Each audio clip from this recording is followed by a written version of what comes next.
सदगुरु आज बहुत ही रहस्य में बात कर रहे हैं और बहुत ही कम शब्दों में उन्होंने बयान किया है कि मुक्ति क्या है। सवाल यह है कि मुक्ति हमें क्यों चाहिए। अक्सर यह समझा जाता है कि मुक्ति का मतलब है इस संसार से मुक्ति, जन्म लेना, मरना, बच्चे हैं तो सीखना, बड़ा होना, अपने शरीर को कमाना, मतलब जो भोग हम ले रहे हैं उसको छोड़ना है, जो ऐशो आराम है उसको छोड़ना। इसको छोड़ना मतलब मुक्ति है, ऐसा हमको सिखाया गया। यह निषेधात्मक सीख है। अगर संसार से मुक्ति होती तो संत तुकाराम संसार क्यों लोगों में कीर्तन करते, वो तो जंगल में चले जाते। रामकृष्ण परमहंस मंदिर में रहकर विवेकानंद जैसे शिष्य को अपनी शक्ति क्यों दे। अगर इससे मुक्ति है कि नहीं है, हमें मुक्ति चाहिए। मुक्ति का मतलब स्वतंत्रता चाहिए। मुक्ति का मतलब क्या है? मुक्ति का मतलब है मुक्त यानी स्वतंत्र, किसी भी बंधन में नहीं। आपको किसी का बंधन नहीं है, आप आपकी स्व के तंत्र से जी रहे। स्व का मतलब क्या हुआ? तंत्र को बाद में समझ में, प्रणाली है, जो सिस्टम है, जो पद्धति है, उसको तंत्र कहते हैं। तो स्व का मतलब क्या हुआ? मैं। आपका मैं कौन है? मेरी उंगली कट गई,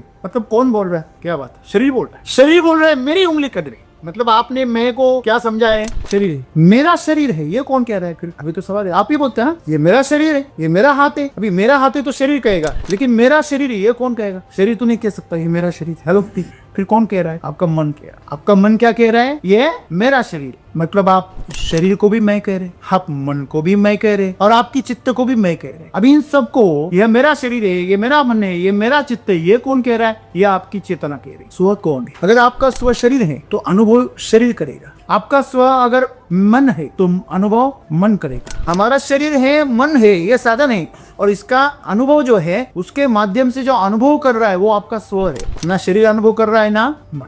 तो सदगुरु आज हमें यही कह रहे कि यह जानना कि इंसान के सारे अनुभव का जो स्रोत है वो कहाँ है? भीतर है, ना कि बाहर। आपका तंत्र तभी काम करेगा जब आप परिपक्व हो। आप समझेंगे कि मैं शरीर नहीं, मैं मन नहीं हूँ, तभी आप स्वतंत्र कहे जा सकते हो। इसीलिए सदगुरु कह रहे कि जब आपका स्व अनुभव कर रहा है ये आपको समझेगा, वो स्व को आप समझेंगे और फिर आप उसका तंत्र काम करेगा, उसे ही मुक्ति कहते हैं। तब तक उसे स्वैराचार कहे। इस संसार में मुक्ति वही है जो आप शरीर को कुछ करते हुए देखे, आपके मन को कुछ बोलते हुए, आपको बताते हुए देखे। उस शरीर से और मन से आप हट गए तो आप स्व को जानेंगे, और जैसे ही आप स्व को जानेंगे आप मुक्त हो जाएंगे। तो यही सदगुरु का कहना है। जब आपको ये जान चुकते हैं कि अनुभव हम मैं कर रहा हूँ और वो अनुभव मुझे कैसे लेना है वो मेरे ऊपर है, इसी को ही मुक्ति कहते हैं ना। तो हम बच्चे जैसे हैं, अज्ञानी है, तो हमें इस अज्ञान से बाहर आना है, और हमारे अंदर ही हमारे अनुभव का स्रोत है, ये हमें जानना है। जिस दिन हम ये जान जाएंगे उस दिन से हमारा जीवन कोई प्रभावित नहीं कर सकता, वो स्थिर हो जाएगा। और ऐसा स्थिर जीवन ही आपको शांति की ओर, तृप्ति की ओर लेके जाता है, और इसी स्वर्ग के।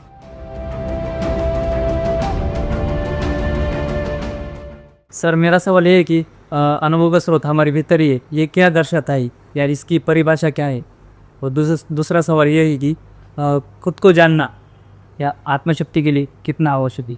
सर, सदगुरु ने आज बता रहे हैं यह जानना कि इंसान के सारे अनुभव का स्रोत भीतर ही है, यही मुक्ति है। तो सर, मेरा इस पर प्रश्न है, मुक्ति क्या है, और हमारे जो अनुभव, भीतर के अनुभव का स्रोत है, उसे हम कैसे विकसित कर सकते हैं, और हमारे जो बाहरी दुनिया के जो अनुभव होते हैं वो हमारे भीतरी अनुभवों को प्रभावित कर सकते हैं कि? कोर्ट पर मेरा सवाल ऐसा है कि ये जो अनुभव के स्रोत है हमारे भीतर है, तो वो बाहरी परिस्थिति है, वो हमारी मनस्थिति पर कैसे प्रभाव डाल सकती है?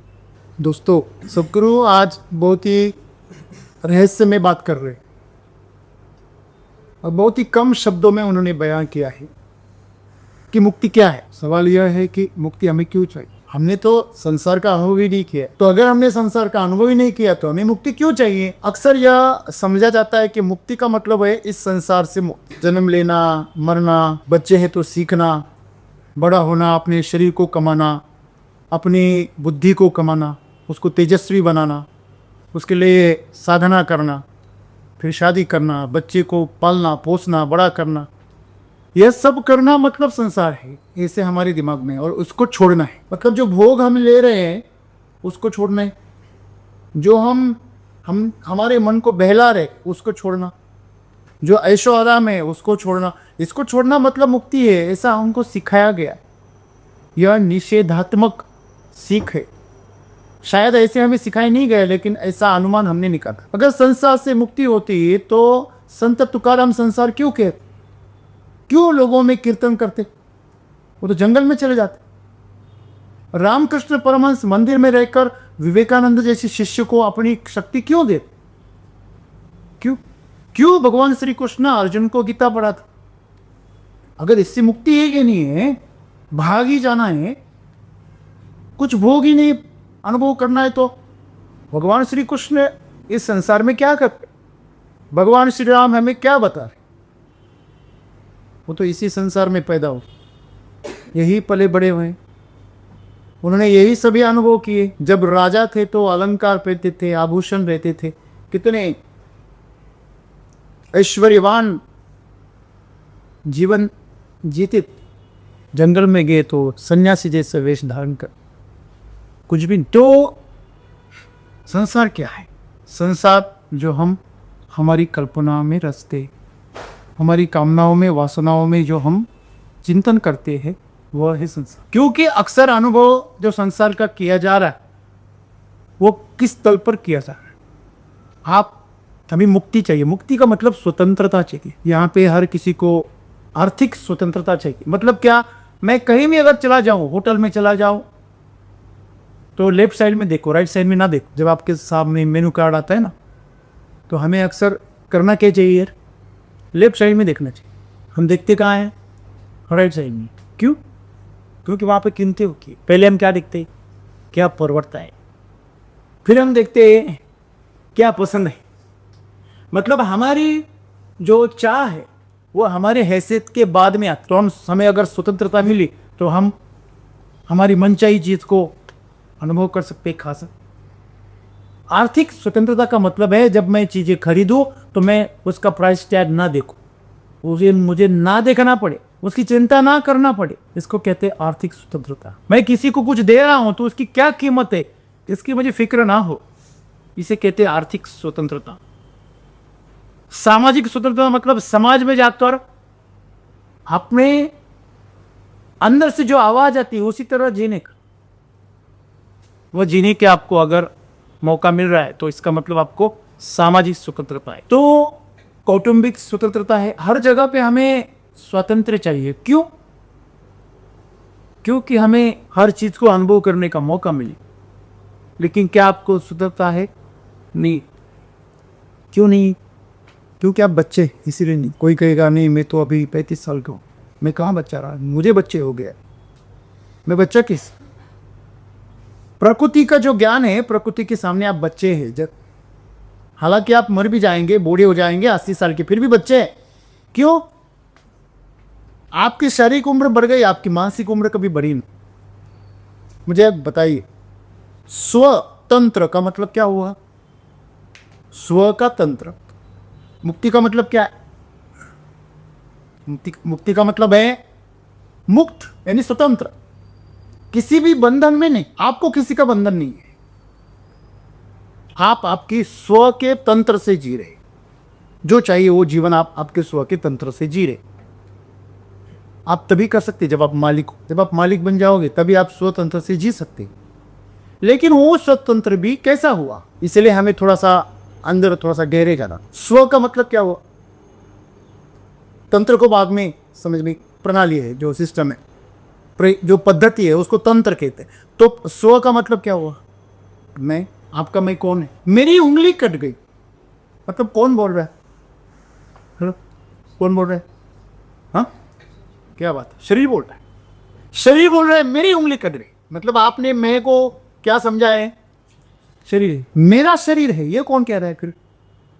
अभी तो सवाल है, आप ही बोलते हैं ये मेरा शरीर है, ये मेरा हाथ है। अभी मेरा हाथ है तो शरीर कहेगा, लेकिन मेरा शरीर है ये कौन कहेगा? शरीर तो नहीं कह सकता ये मेरा शरीर। हेलो, फिर कौन कह रहा है? आपका मन कह रहा है। आपका मन क्या कह रहा है? ये मेरा शरीर, मेरा दिल टूट गया। ऐसे शरीर थोड़ी बोलेगा। ये कौन बोल रहा है? मन बोलेगा मेरा मन टूट गया, ऐसा मन बोले नहीं। फिर अभी कौन बोल रहा है? भाव में। अभी आपकी अंदर से आपका चित्त बोल रहा है। क्या बोल रहा है? मतलब आप शरीर को भी मैं कह रहे, आप मन को भी मैं कह रहे, और आपकी चित्त को भी मैं कह रहे। अभी इन सबको, यह मेरा शरीर है, ये मेरा मन है, ये मेरा चित्त है, ये कौन कह रहा है? ये आपकी चेतना कह रही। अगर आपका शरीर ही मैं होता तो ये कैसे कहता कि ये मेरा शरीर है? शरीर खुद को नहीं कह सकता ये मेरा मन है, मेरे मन को चोट लगी, ऐसा तो मन नहीं कह सकता। इसका मतलब उसके परे भी कोई है। लेकिन कभी हम शरीर को मैं कह बैठते, कभी हम मन को मैं कहते, कभी हम हमारी चित्त को मैं कहते, लेकिन ये सभी मैं नहीं। अगर होती तो खुद को मैं कैसे कहती? अगर मैं कहूं राम सर ऐसे बोल रहे हैं, तो इसका मतलब ये जो दिख रहे हैं वो और जो बोलने वाले वो अलग है। सही है ना? अगर तुम खुद राम सर हो तो मैं ऐसे बोल रहा हूं, ऐसे बोले ना, राम सर ऐसे बोल रहे, ऐसे क्यों बोल रहे? तो यहां पर आपको ये बात बहुत समझनी पड़ेगी, स्व कौन है। अगर आपका स्व शरीर है तो अनुभव शरीर करेगा। आपका स्व अगर मन है तो अनुभव मन करेगा। अभी शरीर और मन जो है इसका संबंध कहाँ आता है? ये बाहर है, ये आप नहीं है, ये आपसे बाहर है। ये कपड़े आपसे बाहर है, चीज़ें आपसे बाहर है, ये घर आपसे अलग है। इससे आप अलग हो सकते हो, इससे हट सकते हो, पीछे हट सकते हो, आगे जा सकते हो, उसको पहन सकते हो, उसके अंदर जा सकते हो, बाहर जा सकते हो। चलो, मतलब शरीर के अंदर जा सकते हो, शरीर के बाहर आ सकते हो। शवासन में हम वही प्रयास करते हैं कि शरीर से बाहर निकलो। दूर से देखते हैं अपने शरीर पड़ा हुआ, एक शव के समान पड़ा हुआ देख रहे, इसलिए शवासन। तो कभी कभी ऐसे हो जाता है, शरीर तो दर्द में होता है लेकिन कोई खुशी की घटना हो गई है, तो शरीर दर्द में होने के बावजूद आप खुश रहते। इसे होते हैं आपका दिल टूट गया है लेकिन उससे किसी का फायदा हुआ है जिससे आपको बहुत अच्छा लग रहा है, फिर भी आपका मन खुश हो जाता है। अंदर से तो टूट गया है, खुश भी हो रहा है। अपना बच्चा करेक्टर हो गया लेकिन उसने मेरे से नाता तोड़ लिया है, तो दुख भी होता है और खुशी भी होती है। तो मन को एक बार मन को ये खुशी और मन को ये दर्द नहीं हो सकता। खुशी किसी और को हो रही है और दुख किसी और को हो रहा है। जब आपको कोई गुदगुदी करता है शरीर को, तब आप क्या करते हैं? आपको दर्द भी होता है और आप क्या होते हैं? हंसते भी हो, हंसते हो। तो यह जो विरोधाभास है इसे समझिए। अनुभव कोई और कर रहा है लेकिन हमें लग रहा है कि शरीर अनुभव कर रहा है। एक सिंपल एक उदाहरण देखिए। बगीचे में पका हुआ आम देखा, देखा किसने? किसे देखा? आंखों ने। अभी देखने के बाद खाने की इच्छा किसकी हुई? मुंह की, जबान। लाह कहां आ गई? मुंह में आ गई, तो मुंह को खाने की इच्छा हुई। तो वहां आम के पास कौन चले गए? कौन गए? पैर गए। तो तोड़ने के लिए आगे कौन गया? हाथ गया। खाया किसने और गया कहां? पेट में। वहां से बागवान ने देखा और भाग के आया, एक डंडा पीठ में डाला, तो मार किसने खाई? पीठ। वापिस मार खाने के बाद आंसू कहां से आ? देखा किसने? का जो पाप करेगा उसी को फल मिलेगा, कितना भी घूम के क्यों ना है। अभी यहां पे देखिए, सभी इंद्रियों ने अलग अलग अनुभव किए ना, अलग अलग क्रियाएं, लेकिन सभी का जो अनुभव है वो किसी और ने लिया। देखने का अनुभव देखा आंखों ने, लेकिन उसका जो फल है, देखने का जो परिणाम है, वो किसने अनुभव किया? कुछ और है, आंखों ने नहीं किया। अगर आंखों ने ही देखा होता तो आंखें जबान को कैसे बताती? जबान को वो संदेश किसने दिया? आप कहेंगे दिमाग ने दिया। ठीक है, दिमाग ने दिया, बराबर। फिर वहां पे पैरों को जाने के लिए किसने कहा? दिमाग ने कहा, बराबर। फिर वहां पर हाथों को आगे बढ़ाने के लिए दिमाग ने कहा, मुंह में डालने के लिए दिमाग ने कहा। अभी जो उसका स्वाद लिया वो क्या दिमाग ने लिया? अरे दिमाग भी इस शरीर का क्या है? हिस्सा है। तो दिमाग जो है उसके अनुभव कौन प्राप्त करना है? देखिए, आपका पास मोबाइल होता है, उसमें फोटो निकालते, आप वीडियो निकालते, कॉल करते, उसमें बहुत सारी चीजें करते। इस सबका अनुभव कौन कर रहा है? आप कर रहे हैं। आप उस मोबाइल से बिल्कुल अलग है, क्योंकि उसका पूरा इस्तेमाल कौन कर रहे हैं? आप कर रहे हैं। तो ये समझना बहुत जरूरी है। कि हमारा शरीर है, मन है, ये साधन है, और इसका अनुभव जो है उसके माध्यम से जो अनुभव कर रहा है वो आपका स्वर है। ना शरीर अनुभव कर रहा है ना मन। समझ लीजिए, अगर आप पैरालाइज हो गए, एक सिंपल बात है, सब आपको सर्दी अगर हो गई तो आपको स्वाद नहीं पता चलता, पता है? सर्दी हो गई तो जब आप कुछ चीज़ों को सूंघ नहीं सकते ना, सूंघने की शक्ति चली जाती है, तो आपकी रसेंद्रिय आपकी नाकाम हो जाती है, वो रस लेना बंद हो जाती है। उनको समझ में नहीं आता कि स्वाद कैसा है। कि स्वाद के लिए कौन सा सिग्नल चाहिए? गंध का। अगर गंध आपके आना बंद हो गई तो आपको स्वाद मिलना भी बंद हो जाएगा। ये बात हमेशा याद, ये दोनों मिलजुल कर काम। तो आपके दिमाग के अंदर जो भी अनुभूतियां हो रही है वो कोई और ले रहा है, तो वो स्व कौन है? वो शरीर से भी अलग। मेरा दिमाग ये कौन कह रहा है? फिर शरीर कह रहा है, बराबर? तो यही समस्या है। शरीर को भी हमने मैं कह लिया, इसीलिए हमें सभी अनुभूतियां कहाँ दिख रही है? आंखों को नजारे कहाँ दिख रहे?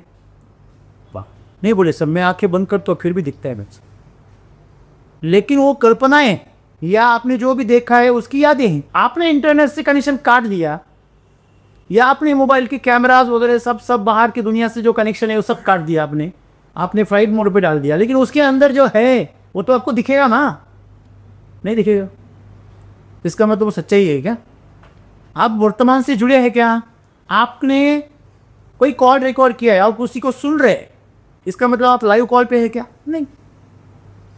आपके पास जो मेमोरी है उसी में उलझकर आप जीवन को जीने की कोशिश करते हैं और कहते हैं कि मैं जी रहा हूं। आप क्या खाक जी रहे? आप तो या तो मेमोरी में उलझ रहे या तो कल्पनाओं में। आप उसी में से फोटो लेंगे, 2-4 फोटो लेके कोलाज बनाएंगे। बाहर से क्या लेंगे आप? कुछ भी नहीं, उसी में से लेंगे सब। ये क्रिएशन थोड़ी है। क्रिएशन के लिए आपको वर्तमान में प्रकृति से जुड़ना होता। ओके, तो यही है समस्या कि हमारा शरीर और हमारा मन उसकी यादों में उलझा रहता है और हमें अनुभूति का अनुभव करने की एक कल्पना करो। कभी कभी हमें सपने में भ्रम हो जाता है, कभी कभी बहुत टेम्परेचर अगर हाई हुआ है तो हमें भ्रम होने लगता है। तो भ्रम का मतलब आपकी यादों में जो भी चीजें हैं वो आपको सच लगने लगती है, होता है ना? नमक आपको शक्कर दिखने लगता। तो आपने टाल्कम पाउडर समझकर अगर आटा ही पोत लिया चेहरे पे तो क्या होगा? ये समस्या है। आपको यह भ्रम जो है वह जीवन का अलग ही अनुभव कराता है और उसी को आप अनुभव कह रहे जो सच्चे नहीं है। तो अनुभव कौन कर रहा है? आपकी चेतना कर रही है। यह हमेशा याद करिए। इसीलिए स्व जल है आपका। वो स्व कौन है? ना शरीर है ना मन है। जब तक शरीर के तल पर आप अनुभूति को कल्पना कर रहे हैं, उसको ऐसा प्रतीत कर रहे हैं कि नहीं शरीर अनुभव कर रहे हैं, आपका शरीर कभी भी स्वाद नहीं ले सकता। आपने कभी पूछा मोबाइल को तुझे ये पिक्चर कैसे लगा? मोबाइल क्या करेगा? आप मोबाइल को पूछो ना, जिसने इस कैमरा को पूछो कि आपको ये सामने वाला खड़ा इंसान कैसे दिख रहा है, उसकी अपनी कोई राय नहीं है, उसकी अपनी कोई चाहत भी नहीं। जैसे है वैसे वो दिखाएगा। सही गलत है? वैसे शरीर को अपनी कोई इच्छा नहीं, उसके ऊपर जो इच्छाएं थोपी है वो मन ने थोपी, और मन की जो कल्पनाएं रची गई है वो सब मेमोरी से आई है, डेटा से, दिमाग से आई। हमने एक कहानी रची, हमने एक कहानी लिखी जो कल्पना से रखी, और हमने खुद को उसमें अपना खुद को ही एक किरदार बना दिया। उस कहानी का एक किरदार आप बन गए, तो ये मूर्खता हुई ना। वैसे हमारे दिमाग ने जो भी चीजें वो रच रहा है उसी के आधार पर हम जीवन को आंक रहे। यह समस्या है। इतने बड़े ब्रह्मांड में आपका दिमाग कितना है? आप उसी को मैं कह। तो सदगुरु आज हमें यही कह रहे कि यह जानना कि इंसान के सारे अनुभव का जो स्रोत है वो कहाँ है? भीतर है, ना कि बाहर। आप कहते हैं कि मुझे बड़ा अच्छा लगा, अच्छा दिमाग को लग रहा है, और खुशी के आंसू कहां से बह रहे हैं? आंखों से। और रोमांचित कौन हो रहा है? पूरा शरीर। ये क्या है? और पैर थिरक रहे, हाथ ऊपर उठ रहे। ये क्यों? क्योंकि उसके अंदर जो प्राण है वो क्या होने उल्लसित हो गए। जो गुब्बारे में जो हवा होती है ना, वही उसे उछालती है हवा में, वो गुब्बारा खुद नहीं होती। आपके शरीर के अंदर कोई जादू नहीं है, जो कुछ है वो आपके प्राणों के अंदर है। तो अनुभूति कौन कर रहा है? प्राण कर रहे हैं, लेकिन हमें लग रहा है कुछ किसने की? शरीर ने की। इसीलिए हमेशा आपके जो अनुभव आज है, जो आप शरीर के तौर पर आप उसे समझ रहे हैं, इसी वजह से आपसे भूल हो रही है। क्या हो रही है? क्या आपको लग रहा है अनुभव कहाँ से आ रहे? कहाँ से आ रहे? सदगुरु हमेशा एक उदाहरण के तौर पर बताते हैं कि आपको मैं कहाँ दिख रहा हूँ? कहाँ दिख रहा हूँ? यहाँ खड़ा हूँ सामने, बराबर है। लेकिन अगर आप वैज्ञानिक प्रक्रिया को समझे तो प्रकाश मेरे शरीर के ऊपर रिफ्लेक्ट होकर आपके जो आंखों की पुतलियां है उसके अंदर से दृष्टि पटल पर जाता है, रेटिना पर पीछे, और वहां आपका उल्टा चित्र मेरा बन रहा है, हर पल बन रहा है, और उसका विश्लेषण दिमाग कर रहा है और उसको सीधा बनाकर आपको पेश कर रहा है। मतलब मेरी पूरी प्रतिमा कहाँ छपी हुई है? आपके आंखों के पीछे। फिर आप मुझे कहाँ दिख रहे हैं? आपके आंखों के अंदर।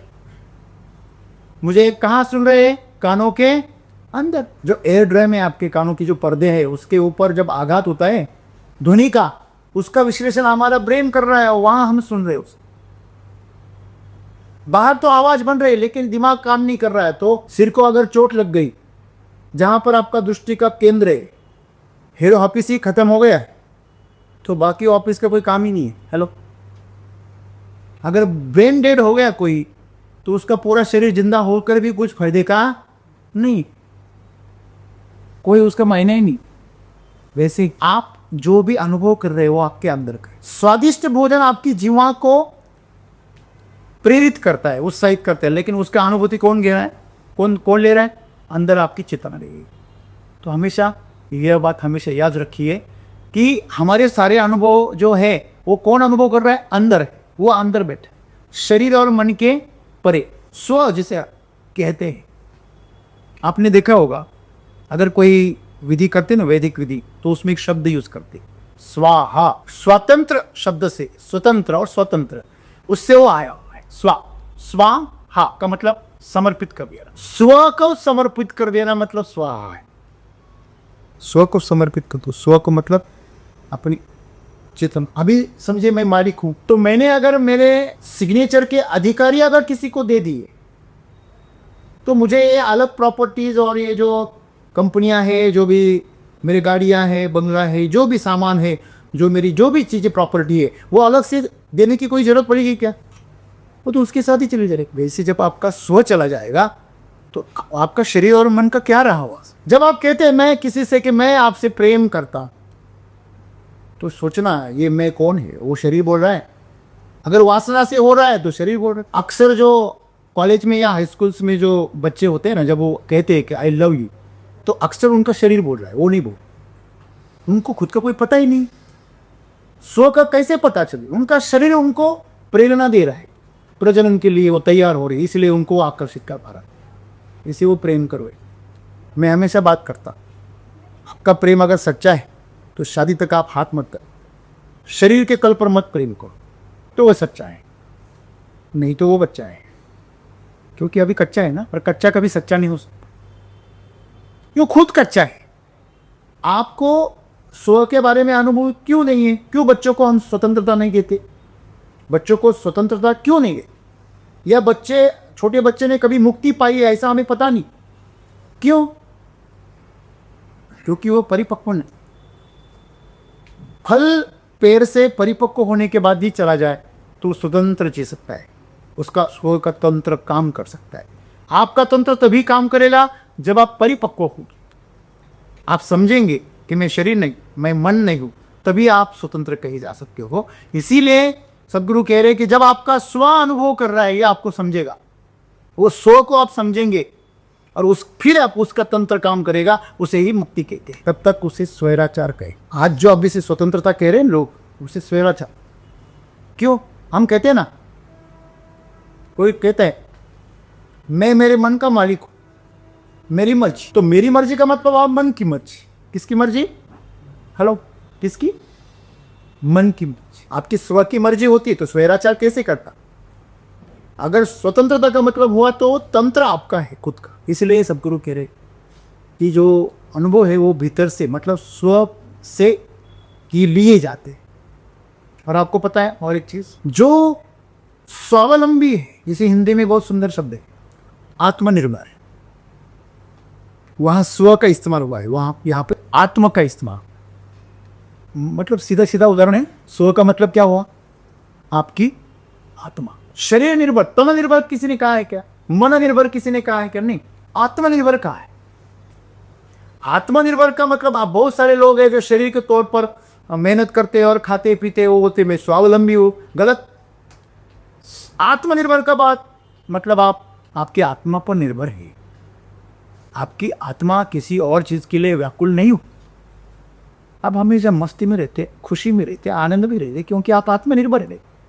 आपको किसी के आगे हाथ पैर जोड़ने की जरूरत नहीं है, गिड़गिड़ाने की जरूरत नहीं है, क्योंकि आप सम्राट हो, आप खुशी का सागर हो, आप खुशियों का खजाना। लेकिन आप उसे अगर मन के तौर पर देखेंगे तो वो तो डामाडोल हो जाए, क्यों? तो सुख और दुख में हमेशा बटा हुआ हो। मन हमेशा सुख और दुख में बटा हुआ होता है, या उदासीन हो जाता है, वो हमेशा चंचल रहता है। और शरीर तो हमेशा आस में रहता है, कुछ खाने को मिल जाए, कुछ पीने को मिल जाए, ये दोनों भी मिल जाए तो सोने को मिल जाए, और सोने के बाद जाग भी गया तो भोगने को मिल जाए। तो शरीर जो है वो हमेशा आस में रहता है, मन हमेशा बटा हुआ रहता है। शांत सिर्फ आपकी अचेतना रहती है। सब कुछ थकने के बाद जब आपका शरीर दम तोड़ देता है, जब आपका मन पूरी तरह तितर बितर हो जाता है, तभी आप आपके आत्मा का अनुभव कर सकते। इसलिए आप विदेशों में चले गए तो फॉरेनर्स बड़े बड़े स्टंट्स करते हैं, जानलेवा स्टंट्स करते। क्यों? क्योंकि उनके पास सब कुछ है। शरीर को मौज दिलाने के लिए, शरीर को भोग देने के लिए उसने ने सब भोगों को अनुभव किए। बचपन से कर रहे, 12-13 साल से वो सभी अनुभव कर रहे, जो लोग बड़ा होने के बाद कर रहे, प्रौढ़ होने के बाद कर। खाना पीना, सोना, भोगना, घूमना, सब कुछ, सभी इंद्रियों का जो भोग है वो भोग चुके बहुत जल्दी। इसलिए उनको वहां में कोई रस नहीं रहता। फिर वो अपनी जान को दांव पर लगा दे तो उनको वहां पे कुछ ट्रिगर करता है अंदर से, तो वह करने की स्टंट करते। क्यों? जब स्टंट करते तो जब उनकी आत्मा थर्राती है तब वो जाग जाते। जब उनकी जान पे खतरा हो जाता है तो उनकी आत्मा प्रकाशित हो जाती है, प्रखर हो जाती है। तो यहाँ पर वो करने की जरूरत नहीं है। यहाँ पर आप थोड़ा सा शरीर से बाजू हट जाओ, थोड़ा मन से बाजू हट जाओ, थोड़ा शांत हो जाओ, तो अपने आप आपको स्व का अनुभव होगा। और इसीलिए सदगुरु कह रहे कि इस संसार में मुक्ति वही है जो आप शरीर को कुछ करते हुए देखे, आपके मन को कुछ बोलते हुए, आपको बताते हुए देखे। उस शरीर से और मन से आप हट गए तो आप स्व को जानेंगे, और जैसे ही आप स्व को जानेंगे आप मुक्त हो जाएंगे, क्योंकि आपको पता चलेगा यह सब कुछ जो अनुभव है वो वहां जा रहा है। कहाँ पर? आपके चेतन। हम बोलते बोलते हमारी रूह कांप गई। उर्दू में रूह कहते हैं ना आत्मा को, तो आत्मा कंप गई। इतना भयानक दृश्य देखा कि आत्मा कंप गई, दिल दहलाने वाली, शरीर कपकपाने लगा। देखिए, शरीर, दिल और आत्मा ये तीनों अलग है। आप नारियल के ऊपर आघात कर रहे हो तो उसकी जो ऊपरी जो सतह है, जो छाल है उसकी, वो टूटेगी। जोर से आघात किया तो शायद उसके अंदर की जो कवच है वो टूटेगा, और जोर से हुआ तो फिर अंदर का जो खोबरा है वो भी टूट जाए। तो आघात शरीर पर हो रहा है, चोट जो लग रही है वो शरीर को लग रही है, मन को लग रही है, और आत्मा तक पहुंच गई। कहते ना इसके आत्मा मर चुकी, मतलब इसके शरीर और मन इतना सघन हुआ कि आत्मा तक कुछ भी नहीं पहुंची। और जो तामसिक लोग होते हैं उनके पास में उनकी आत्मा बिल्कुल ही सो गई होती। तो वो जो उन अनुभव की बात कर रहे हैं वो सिर्फ शरीर के तौर पर, उन्हें शरीर के तौर पर ही सब भोग मतलब स्वर्ग मालूम। आज हमारी जीवन शैली हमें शरीर और मन के पल पर ही जीने को मजबूर कर रही, और ऐसे ही दिखा रहे हैं कि शरीर खुश हो जाए, मन खुश हो जाए। तो यही सब गुरु कह रहे हैं कि आपको ये जानना बहुत जरूरी है। इंसान के तौर पर आप जो सारे अनुभव कर रहे हैं ना, वह कहाँ से कर रहे हैं? आपके अंदर से कर रहे हैं। शरीर और मन के तल पर नहीं कर रहे। वो तो सिर्फ माध्यम है, वो आपको वो जानकारी देने के लिए एक साधन है। आपने एक लंबी पाइपलाइन बिछाई खेत में, यहाँ से आप पानी उठा रहे और वहाँ से दे रहे, बीच में पाइपलाइन पानी पीता है क्या? आप बोले नहीं, बीच में पाइपलाइन ने पानी पी लिया, नहीं कुछ नहीं, वो पानी नहीं पी सकता, उसका वो काम ही नहीं। वैसे शरीर और मन जो है आपका, वह सिर्फ एक साधन है, लेकिन असली जो अनुभव है वो आपकी चेतना कर रही है। और जब आपको ये पता चले कि मेरे अनुभवों का स्रोत कहाँ से आ रहा है, तो हर अनुभव का जो परिणाम होगा उसके जिम्मेदार कौन होंगे? कौन होंगे? अच्छा अनुभव हो रहा है, बुरा हो रहा है, सामने से आपको खुशियाँ मिल रही है, आपको सामने से दुख मिल रहा है, सामने से आपको सम्मान मिल रहा है, सामने से आपकी बुराई हो रही है, आपको अपमानित किया जा रहा है, ये सब चीज़ें घट तो बाहर से रही है, लेकिन अनुभव कौन कर रहा है? आप कर रहे हैं अंदर से। तो उसको अनुभव कैसे करना है, ये पूरी तरह किसके हाथ में? सामने वाले ने पत्थर फेंक कर मारा है तो आप उससे दीवार बना सकते, मंदिर बना सकते, घर बना सकते। उसने तो आपको चोट लगने के लिए भेजा है, दुख देने के लिए, तकलीफ देने के लिए फेंका है, लेकिन आप उसका इस्तेमाल अपनी मंदिर को खड़ा करने के लिए कर सकते। कैसे भी फेंकने दो, उसको आकार दे, टेढ़ा मेढ़ा क्यों ना होने। एक बात बताइए, मैं आपको एक सुंदर सी उदाहरण देता हूँ। किसी ने आपको अगर सोने की पत्थर फेंक कर मारे तो अब क्या बोलेंगे? और सोने का पत्थर लेके कोई आपको मार रहा है, वो दूर खड़ा है नदी के उस किनारे, और आप यहाँ खड़े हो, वहाँ से वो पत्थर से मार रहा है, वो पत्थर सोने का है, तो आप क्या कहेंगे? और मारो, क्योंकि आपको पता है वो पत्थर क्या है, आपके लिए कीमती है। हेलो, तो अनुभूति आपको जो भी आ रही है, वो अनुभूति आप उसे कैसे ले रहे हैं इसके ऊपर है, वो कैसे दे रहा है इसमें कोई फर्क नहीं पड़ा। सामने वाले ने गाली दी, हमने ली भी नहीं, सामने वाले ने अच्छा कुछ दिया, हमने ले लिया। अनुभव करना हमारे हाथ में, सही ना? तो यही सदगुरु का कहना है। जब आपको ये जान चुकते हैं कि इस अनुभव हम मैं कर रहा हूं और वो अनुभव मुझे कैसे लेना है वो मेरे ऊपर है, इसी को ही मुक्ति कहते हैं ना। मुक्ति का मतलब आप घर छोड़ के, सब संसार छोड़ के, काम छोड़ के भाग गए, ये तो भगोड़े है। इसका मतलब हमारे साधु पुराने जमाने में भगोड़े थे, ऐसा नहीं है। उस वक्त इतना प्रेम हुआ करता था संसार में कि आदमी उस मोहजाल में फंस जाता है। आज हर कोई भागना चाहता है, हर कोई अपने घर से भागना चाहता है। आप में से कौन नहीं है जो घर से भागना नहीं चाहता? वो सर मैं तो हमेशा घर जाना चाहता, लेकिन आपके घर वाले घर से भागना चाहते। ये मुसीबत, ये भेज दो। आप 4 दिन रहो, बड़ी खुश हो जाते। 4 जनी की चांदनी और लंबी काली रात होती है, 2 दिनों का प्यार हो रब्बा, लंबी जुदाई। इसीलिए 2 दिनों का प्यार अच्छा लगता है। अगर लंबा प्रेम हो और 2 दिनों की जुदाई हो तो एक दूसरे को पीटने पर उतरा है। जो बोलते हैं हम एक दूसरे से बहुत प्रेम करते हैं, उन दोनों को एक घर में बंद कर दो, सब सुविधाएं दे दो, बंद कर दो, बाहर की दुनिया से काट दो, वो कुछ ही दिनों में एक दूसरे को मार दे। अरे अकेले आदमी को छोड़ दो, वो अपने कपड़े फाड़ देता है। किसी से अगर झगड़ा ना करने मिले खुद से झगड़ा करने लगता है। ये फितरत है मनुष्य। तो मैं वही कह रहा हूं, तो अनुभव आप कर रहे हो ना, तो ये आपके ऊपर है। हम सबके साथ प्रेम से रह सकते हैं। तो वहां से कांटे फेंको, हम आपको फूल ही देंगे। क्यों? तुम्हारे पास कांटे, तुम कांटे दोगे, मेरे पास फूल है, मैं फूल दूंगा। तुम कीचड़ उछालो, मैं आपको स्वच्छता दूंगा, सुंदरता दूंगा, मैं आपको माफ कर दूं। अनुभूति मेरे पास, उसका मैं मालिक। तो यही सब गुरु ने कह रहे, जब आप ऐसा जीवन जीने लगे तो आपको कोई भी प्रभावित नहीं कर सकता।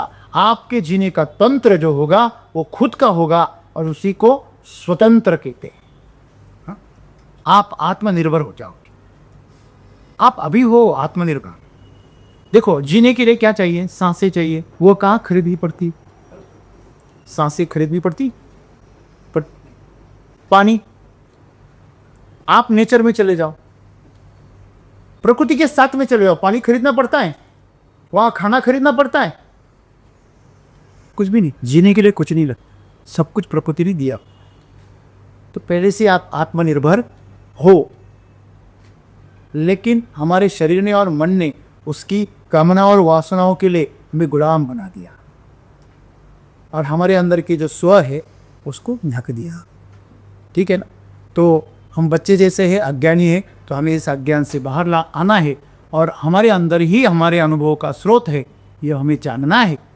जिस दिन हम ये जान जाएंगे उस दिन से हमें हमारा जीवन कोई प्रभावित नहीं कर सकता, वो स्थिर हो जाएगा। और ऐसा स्थिर जीवन ही आपको शांति की ओर, तृप्ति की ओर लेके जाता है और इसी स्वर्ग के।